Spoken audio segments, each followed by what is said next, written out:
Hi everyone, and welcome to the Frick Collection's drawing series, Tabletop Atelier, where we practice the fundamentals of drawing that the artists in our collection all used in centuries past. I'm April Kim Tonin, the Frick's Ayesha Bulchandani Head of Education and Public Engagement. Today we will take a look at a fabulous example of 18th century decorative arts in the Frick's permanent collection, this red stoneware teapot from the Meissen Porcelain Manufactory. Inspired by this teapot, we will create an ink drawing using materials you have around you.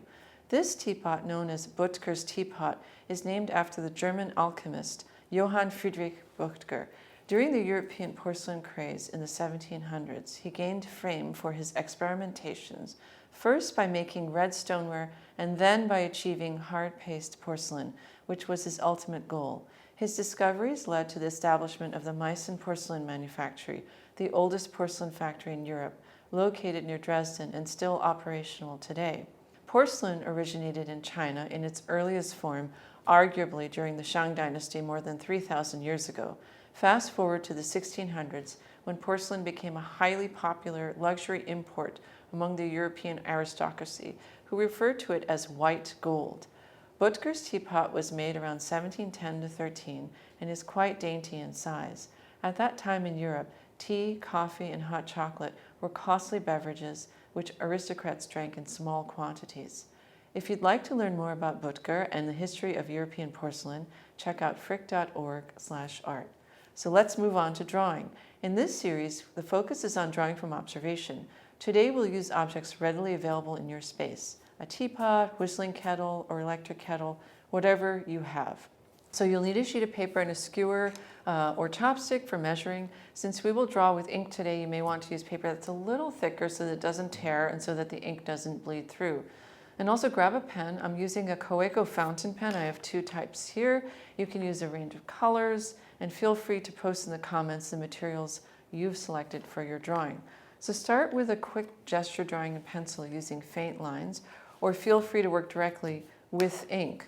Use the whole page and capture everything on your page. Try to give equal attention to the objects in front of you. I recommend starting with a lighter ink, maybe brown or blue, and then using a darker ink for making corrections later. And if you start in pencil, feel free to erase and redraw. All your mark making, including erasing, becomes part of your work. And what I'm going to do right now is I'm going to use a measuring stick to determine the sizes, placement, and perspective. I'm just measuring the teapot against the stand. And you can also think of the shadows and negative spaces as shapes. And that's really helpful in drawing the areas around the teapot. And in fact, I have here a pencil drawing I started, and I created a sketch here to lay out the composition and make sure everything really uses the entire page. And something I will add in right now is I'm just going to put the horizon line and indicate that here. And I'll add that in pencil. And I'm actually going to start with a blue pen, just to show you how you can very quickly, and I'll focus on a teapot, do a kind of quick drawing. And I'm also looking at the teapot here. And I'm just going to do this. And of course the pencil lines help, but you can, as you're drawing in ink, you can also make corrections because you often will see things maybe you didn't notice earlier. So I'm going to do that right now. And something else that's really interesting is that this teapot has a really highly reflective surface. And you'll see that you can actually create a kind of drawing within a drawing in capturing all the sort of the way the light bounces off the surfaces of the teapot, and also there, capture some of the shadows. So that's a kind of fun and challenging part of this. And again, I'm looking at this handle and seeing that actually it's turned a little bit more. So I will correct that here. And actually I will do that in black ink. So this line I'm going to disregard.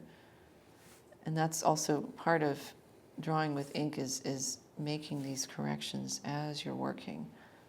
So I'm just going to do that really quickly. And I'll show you how you use the black. You can also keep drawing and redraw. So you're almost creating these kinds of layers of drawings as you're working.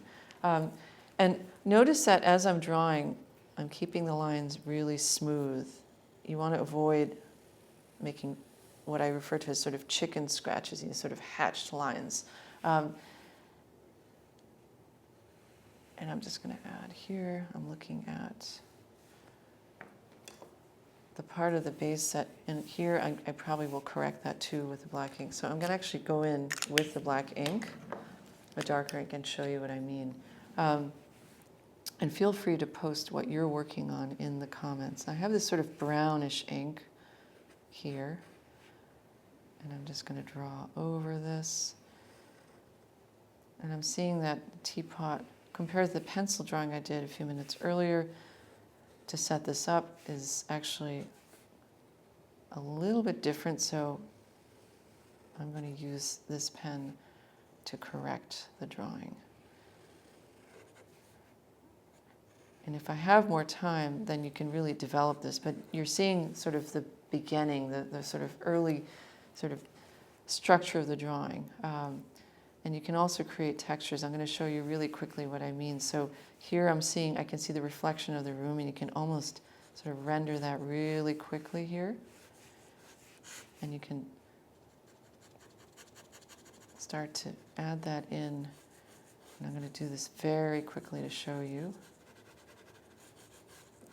And you can build this up. I mean, this is sort of the early beginnings. And I'm actually going to show you a more finished drawing that demonstrates this point more effectively. So anyway, I would continue and build that up, and I would also work on the shadows beneath the teapot. It extends to here. I would correct this line here and measure the pedestal, because what I'm seeing is that it actually cuts through almost the middle of the teapot. So I would redraw this section if I were to correct this drawing. But at this point, you can take a look at your drawing so far, and certainly you can finish the sketch during the span of this episode or return to it later. And what you'll notice is a shorter drawing will retain a more gestural quality. And if you give yourself more time, again, you can continue with these corrections, look more closely for shifts in light, areas of contrast and texture. And you can also vary your lines depending on the kind of pen you're using, thin, thick, lighter, darker, etc. And what I'm going to show you is a longer version of this drawing that I did, which took about 30 minutes. And you can see here the reflection that's captured in the teapot. I made some corrections. I started with a drawing in blue ink and used the black ink to draw over and make slight adjustments to the drawing. So it creates this wonderful layered look. But anyway, that's another example of how you can approach this drawing. I do hope you've enjoyed this installment of the Frick's Tabletop Atelier, where we practice the principles of drawing that the artists in our collection utilized in centuries past. Check out the collection at frick.org/art. If you'd like to share your work on social media, please tag us. We'd love to see your work at Frick Collection and hashtag Frick Collection.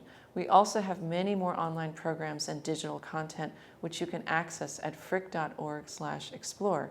If you've enjoyed this program, please let us know in the comments and share this with your friends.